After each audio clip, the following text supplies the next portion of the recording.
What up, Space Fam? Goes in here from AnimeUproar, and as I'm writing this, my first ever avatar video about every known bending style is already over 100,000 views. So I thought it was about time to make another avatar video since many of you clearly wanted to see more. To keep the avatar train going, make sure to turn that like button blue like the arrow tattoo on Aang's head, and share this video with your cultured avatar friends. If you haven't, be sure to subscribe, and this is crucial, ring that notification bell or you will miss future avatar videos. Leave suggestions for avatar videos you'd like to see next in the comments. Now without further ado, let's jump into it, spoilers and all. Fun fact, initially I wanted this to be my first avatar video topic, but then I got obsessed with all the different kinds of bending and one thing led to another. Now though, I finally get to go through every avatar from oldest to the most recent. If you somehow didn't know yet, the avatar is a figure in this series that is supposed to maintain the balance of the world and can potentially learn every type of bending that exists, unlike everyone else. The avatar is reincarnated and usually has access to his or her previous reincarnations, although this gets complicated as we'll see later on in the video.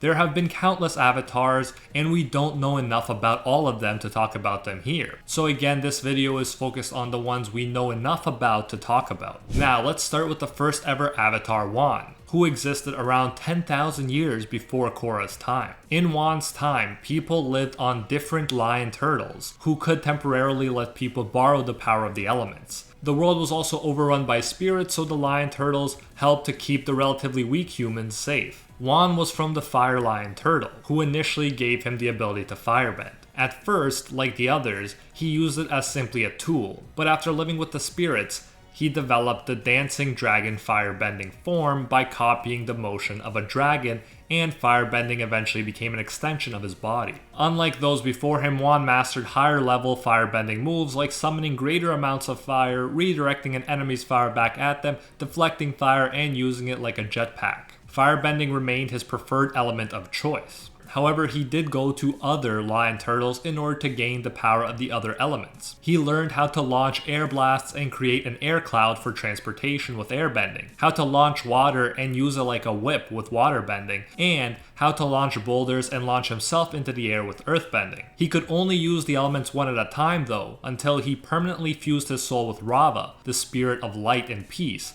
aka the avatar spirit. Once fused, he could use all of the powers at the same time and enter the avatar state, which would boost his existing strength. Although Juan did not succeed in bringing about perfect peace in his lifetime, because of Rava, they could keep working on it because they would continue to be reincarnated through the avatar cycle. We know of Avatar Salai as well, who is remembered as one of the greatest avatars. We're gonna breeze past this one because unfortunately we don't know much else about this avatar, aside from the fact that he came before Avatar Zeto. Avatar Zeto came from the Fire Nation. Because of natural disasters and feuds between the nation's noble clans, the Fire Nation was severely threatened. This avatar was unique in a sense because despite being the avatar, he joined his nation's government and worked as a bureaucrat, diplomat, and even accountant. Rejecting his avatar privileges, he worked his way up like anyone else to the position of Grand Advisor to Fire Lord Yosor.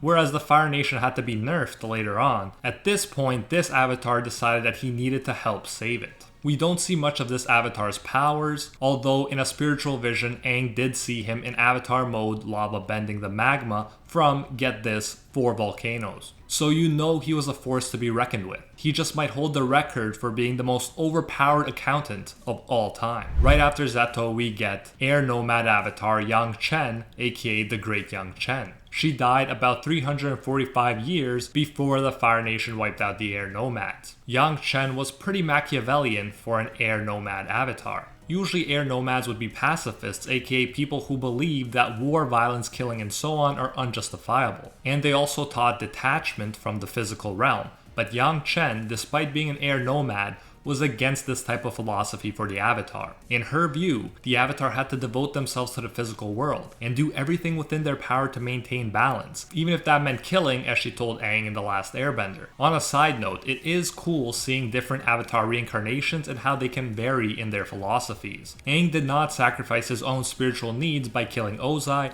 as Yang Chen suggested. Rather, he avoided killing and stayed true to his own beliefs by taking away the Fire Lord's bending powers, showing that there are different ways of maintaining balance. It should be noted though that Yang Chen's approach was so effective that no threats of war occurred for an entire generation after her death. Young Chen was also the most powerful bender of her day and mastered all the elements in her youth. As an air nomad, she mastered airbending first and thus received her blue arrow tattoo. In the avatar state, using all of the elements in tandem, Young Chen could overpower the powerful spirit Old Iron. And although she was willing to do whatever it took to carry out her duty, she'd prefer to solve conflicts without killing or even using violence if possible. For instance, with the Fifth Nation pirates, she used a treaty to secure peace. She made similar pacts with humans and spirits, as was the case with Spirit Old Iron. In the end, Yang Chen would be remembered as a great and balanced avatar who could use brain and brawn to get the job done. After Yang Chen came the Northern Water Tribe avatar Kuruk.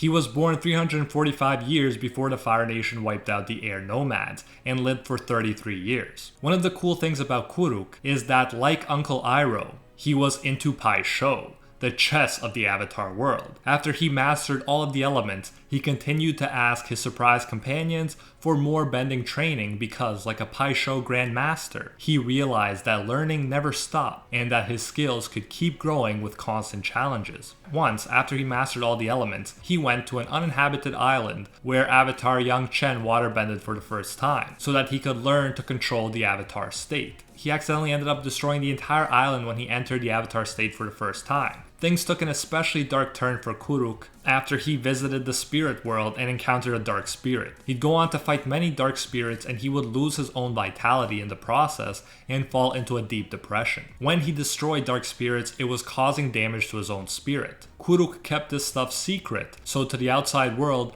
Kuruk just looked like a terrible avatar. He would sleep through meetings, get drunk, and trust others to work things out for him. He was a big-time womanizer and would even use airbending to create a tornado of flowers in order to impress women. The stress and depression led him to live a hedonistic lifestyle that was pretty much the exact opposite of Yang Chen's approach. When he wasn't fighting dark spirits, he would search for opponents, whether human or spirit, and challenge them to bending contests for fun. He would challenge firebenders to Agni Kais or earthbenders to boulder lifting contests. Things briefly seemed like they'd turn around when he met his future wife Umi. He fell in love at first sight, but on their wedding day, she got dragged to the spirit world by Ko the Face Stealer to punish Kuruk for his past ways. So just when things seem to be getting better, the spirit world strikes again and devastates Kuruk. He spent every wedding anniversary searching for his wife in the spirit world, but he didn't find her before he died at 33 years old, making him the shortest lived known avatar. He continued searching for his wife in the spirit world, but eventually found out that Ko the Face Stealer had stolen her face and that killing the spirit would mean killing what was left of his wife, so he let the spirit live.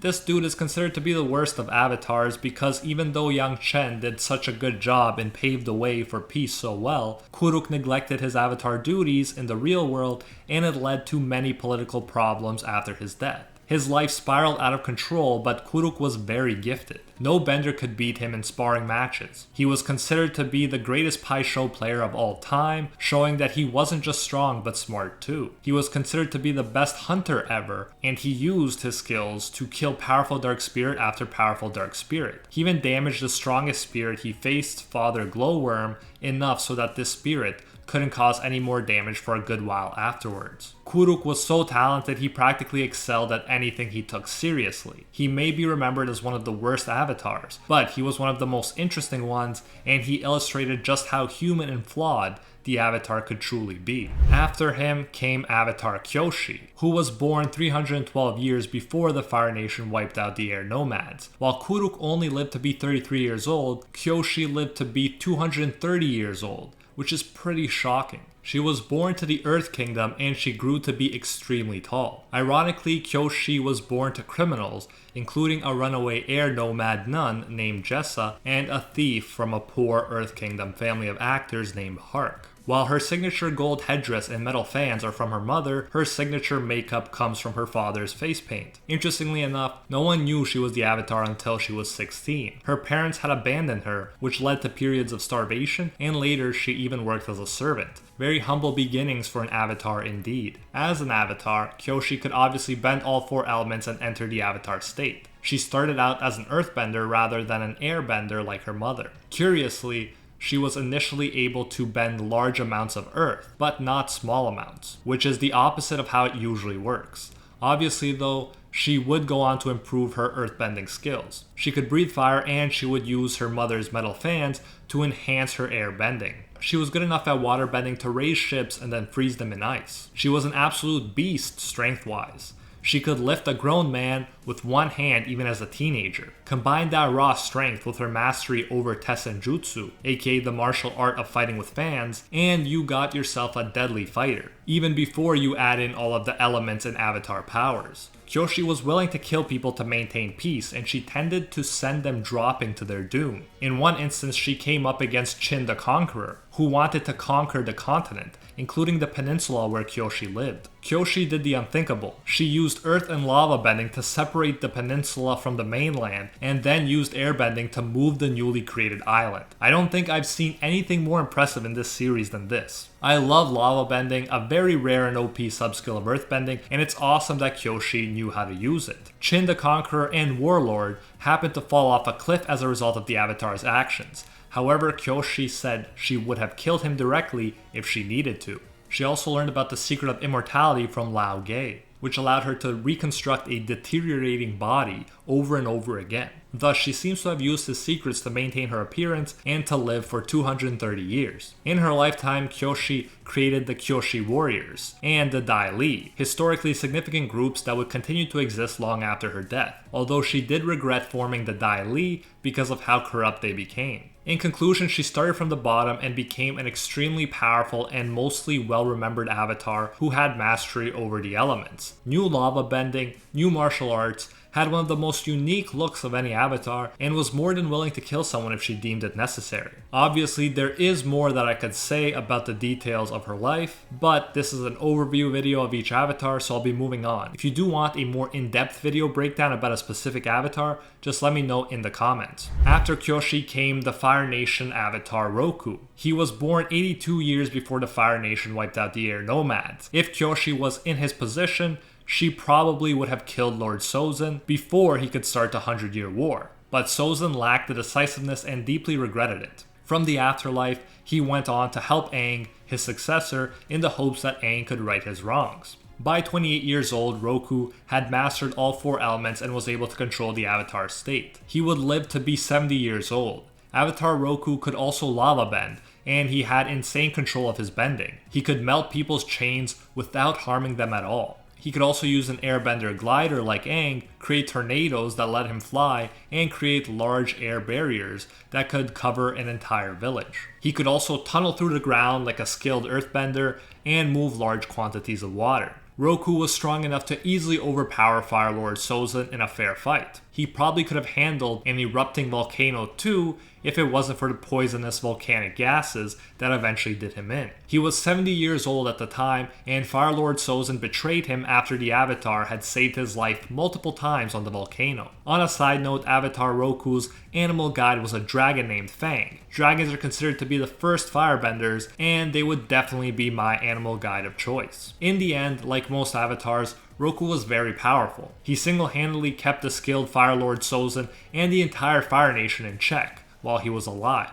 Some more notable accomplishments include the time he temporarily took over Aang's body and easily out-firebended 4 Fire Sages and Commander Zhao. No small feat. His airbending would cool lava into land immediately and was powerful enough to easily tear through buildings. He initially struggled with waterbending, his elemental opposite, but his waterbending eventually became good enough so that he could defeat his teacher in a duel with just one massive wave. And with earthbending, he was especially skilled. As I mentioned, lava bending is very rare, much rarer than metal bending, so the fact that Roku could do it is impressive in and of itself. He also managed to beat his earthbending teacher in an earthbending wave race up a mountain, and not only that, he even had enough time to make tea for them before his teacher arrived. Now that's a flex if I've ever seen one. After Roku, we get our very own avatar Aang. He was born 12 years before the Fire Nation wiped out his fellow air nomads. A bit before the Fire Nation attacked and began the 100-Year War, Aang was frozen in ice only to emerge 100 years later. He was biologically 12 years old still, but he was technically 112 years old when he met Katara and Sokka. He would go on to live until he was biologically around 66 years old,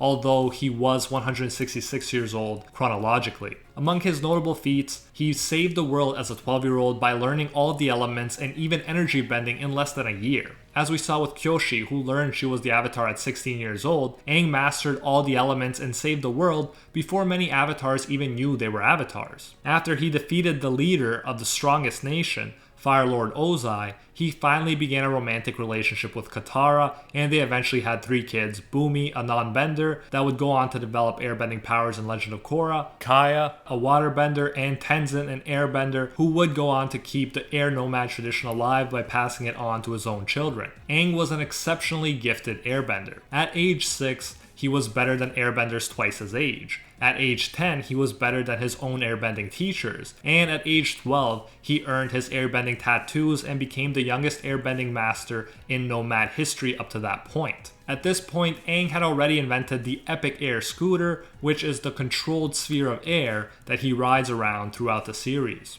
Aang was told that he was the Avatar at 12 years old because there were signs that a war was approaching. Traditionally, they'd wait until the Avatar is 16 to let them know. Aang was burdened by this title and responsibility, and it didn't help matters that he was ostracized from the other kids and forced to practice airbending more and more. Monk Gyatso was the only one who empathized with Aang and seemed to understand his burden, but the other monks felt that he was too soft on Aang, so they were going to separate the two friends. This was the last straw for Aang. He ran away, got caught in a storm, and then the Avatar state kicked in order to save him and Appa, his flying bison, from drowning. Using airbending and waterbending, he sealed them in a sphere of ice, and they stayed there for the next 100 years. In the meantime, the 100-year war began and the air nomads were wiped out. Aang wasn't there to help because he shirked his responsibilities as Avatar by running away, and as a result, he blamed himself for all the destruction and death that the 100-year war caused. Fortunately, he was given a chance to redeem himself, and he did by defeating Fire Lord Ozai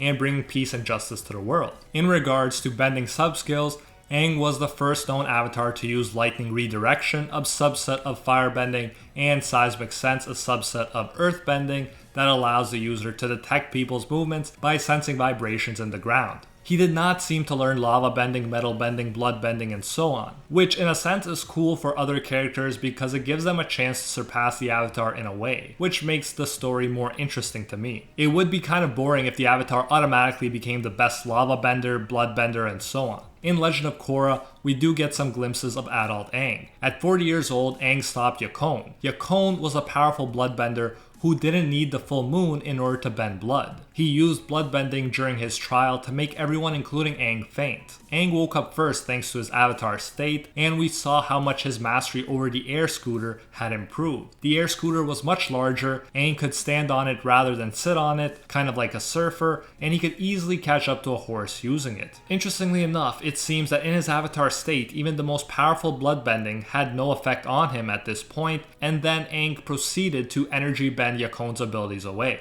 One of the most impressive instances of waterbending we saw was when Aang merged with the ocean spirit La in order to form Koizilla. Together they completely devastated all the Fire Nation forces that were attacking the Northern Water Tribe. It was like Avatar State Aang was fighting in a giant waterbending mecha that could slice metal like it was nothing and could create massive waves that would leave the huge Fire Nation ships powerless. Although Aang was naturally talented in waterbending, it wasn't his element of choice when it came to battle, and the more disciplined Katara eventually surpassed him and became his waterbending teacher. Katara herself learned to use bloodbending during full moons, a bending ability she had that Avatar Aang did not. Although earthbending was Aang's elemental opposite, and so gave him some trouble at first, it did eventually become his second most used bending style after airbending. One of my favorite earthbending abilities was when Aang would surround his body with earthen armor. Of course, he could also do simple things like launch boulders or raise defensive walls from the ground. He would also often use earth to trap his opponents without killing them. He used this ability against Yakone as well. In the comics, Aang also created a giant body out of earth that he used to fight against the already mentioned General Old Iron. They could exchange blows, but the giant spirit had iron armor, which was stronger, so Aang needed a little help from Toph and her metal bending students. But still, this giant earthen mecha would have allowed Aang to flex on almost any other opponent. When it came to firebending, Aang had a complicated relationship to it at first because he was careless and accidentally hurt Katara. However, he did eventually come back to it, and Zuko trained him.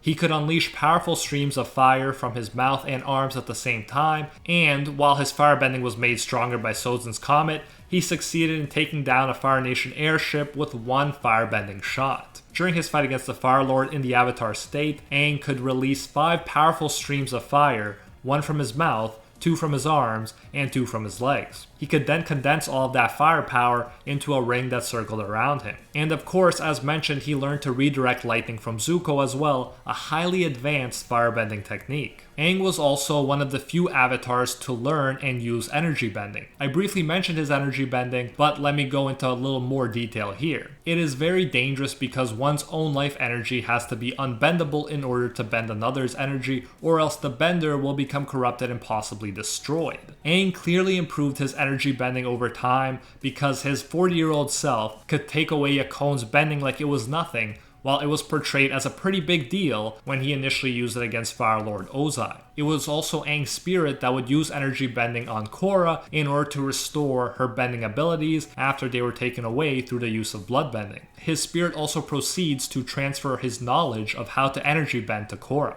Unlike Korra, Aang was a natural when it came to spiritual stuff. Probably because of his air nomad background, he could meditate and thereby enter the spiritual world even as a child. His spirit could separate from his body and travel through the physical world as an astral projection. In fact, it was his spiritual affinity that in part allowed him to fuse with the ocean spirit in order to create Koizilla. As I mentioned, Aang died at 66 years old, which may seem kind of young. It wasn't an epic opponent that did him in, it was just the fact that the 100 years he spent frozen did actually drain his life energy. Thus, his health failed him sooner than it would have otherwise. Aang knew that he was nearing his end, and he tasked the Order of the White Lotus to find and look after his next reincarnation. As we all probably know, his next reincarnation turned out to be Korra from the Southern Water tribe. She was born 153 years after the Fire Nation wiped out the air nomads. We talked about how Aang learned all of the elements at 12 years old, although some may argue that it was 112, but you know what I mean. At the biological age of 12, he learned all of the elements, which is huge since, as we saw, it was traditional for the Avatar to only find out they were the Avatar at 16 years old, meaning they probably wouldn't have used any bending style other than their native one up to that point. Korra, like Aang, knew that she was the Avatar before 16. In fact, at only 4 years old, she could perform water, earth, and fire bending. But it took her a long time to learn airbending,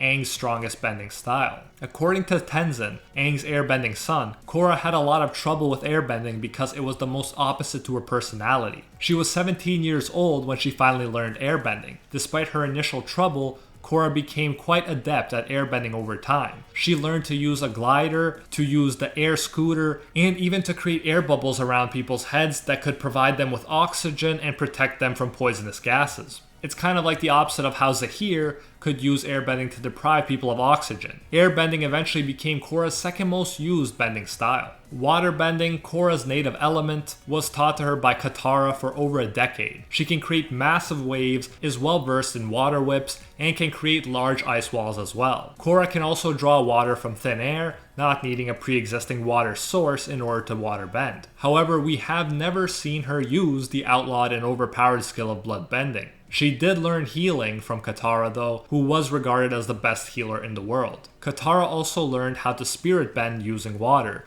which involves pacifying spirits by changing their negative energy into positive energy. She learned this from her uncle Unalaq, and eventually used it against him in order to defeat him after he fused with the dark spirit Vatu and became the Dark Avatar. Now that her uncle is dead, Korra is the only living person we know of who can use this type of bending. When it comes to fire, Korra can use Breath of Fire, melt through metal chains, and even use firebending as a form of propulsion like a jetpack. While the Avatar usually has trouble with their opposite element, Korra didn't have trouble with fire because it suited her personality so well. The element worked well with her fiery spirit and natural assertiveness. Korra is a very skilled earthbender. She's often able to launch giant boulders, raise up defensive walls, and easily flip cars using earthbending. She can manipulate a large radius of earth around her and cause a lot of damage to buildings. You definitely do not want her earthbending in your office. Interestingly enough, Korra is the first ever avatar to learn metal bending, but we don't see her using the more rare and OP